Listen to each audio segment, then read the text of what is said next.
Welcome to a new fragrance review. Today I'm going to tell you what I think about Jean-Paul Gaultier.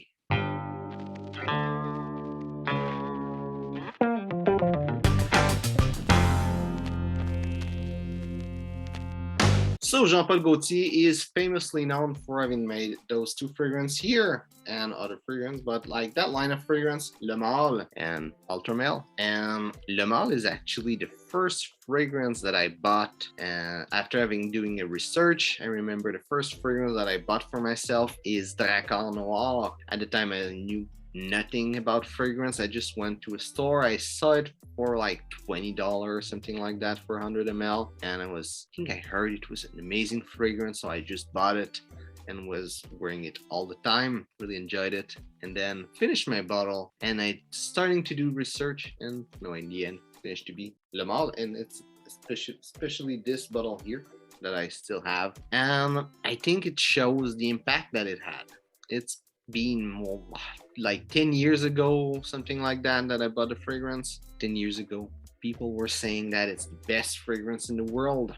Now Ventus, but 10 years ago was this one. It was more than 10 years ago actually, because Aventus, I don't think it existed because I haven't seen Aventus anywhere in my research. Anyway, all that to say that it has a big impact in the world of fragrance. I think Jean-Paul Gaultier is, he's not the nose behind the fragrance, but is still the company behind Le Male, and Le Male really started the whole clubbing fragrance trend. I don't think you would have 1 million if it wouldn't be for Le Male. Probably wouldn't have stuff like Sauvage, Eros, neither. It's a fragrance that really changed the world of perfumery. And if it's good or bad, that's all arbitrary, but it's a fragrance that changed the world of fragrance. Itself also, the fragrance in Le Male is the first fragrance that mixed a fougère and an oriental fragrance. And those two type of fragrance just not make a mix of them before that. Or it's not like you couldn't, but like it was not conceivable. And that's the fragrance that started this to really go forward, try to change the type of fragrance that could be made. And Jean-Paul Gaultier, I think it was always a bold company for fragrance. If you look at other stuff that was released by Jean-Paul Gaultier, there is Cocorico that now is discontinued, but it's a really bold fragrance. And Le Male, even though now it's seen as something really mainstream, for me it's really something that was really bold at the time it was released. Just now that it became mainstream, I think nowadays what they're doing seems kind of weird. They try to stay in the trend. The new fragrance that they released, Sal for Man, seems to be more of the same stuff that everyone released. Like last year, it seems every single company released a fragrance that smelled like caramel or amber, and that's what they did. Still, I don't think that they just do bad stuff. Le Beau was something really nice and interesting, a little bit bold and unusual, even though it's still like a sweet fragrance. I think it still have its market, makes fragrance or for younger guys, not super young. Now I think that they kind of have their market, they're following the market that they have with Le Male, but they do nice fragrance. They know their market, they do their own thing, which is really good. I think their own thing became mainstream, and now they do stuff that are more mainstream, but still they try to do stuff that are bold in the mainstream way they have to make fragrance. It makes sense. It's a nice company. They would gain of making a bit more variety in what they're making and they're offering. Like now they made Scandale, but Scandale seems to be somewhat boring, according to me at least.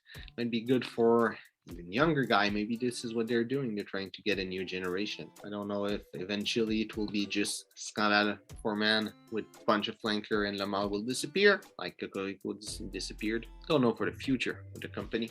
But I think now what they do is good. They have great offering. Some stuff that I don't understand, like discontinuing Ultramel, which is the best flanker of Le Male. I think they make questionable decision, in my opinion, but still they make good stuff. And in the end, it's all that matter. They make stuff for people that enjoy to collect. If like Le Male, they make, it seems it's a new version every year or something like that.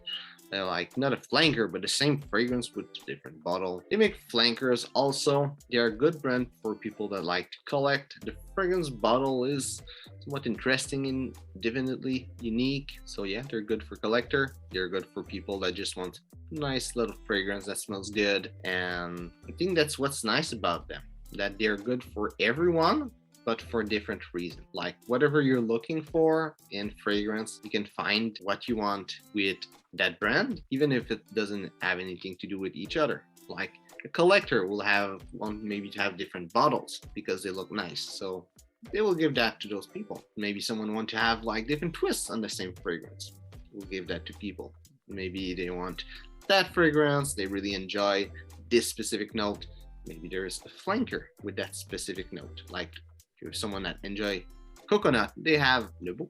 That will be a coconut fragrance. Someone that enjoy lavender, well, most of the Le Male line will have lavender. Same with vanilla. If you're someone that just don't want to change too much, maybe you'll try a new flanker and just evolve with a line of fragrance. And yeah, I think they do a good job. They have something for everyone. They still do their thing with being mainstream enough for having enough people enjoying what they do, but bold enough to still be their own thing. So hope you enjoyed the video. If it's the case, well, like and share. If you have a different opinion on Jean-Paul Gautier, tell me what you think about them.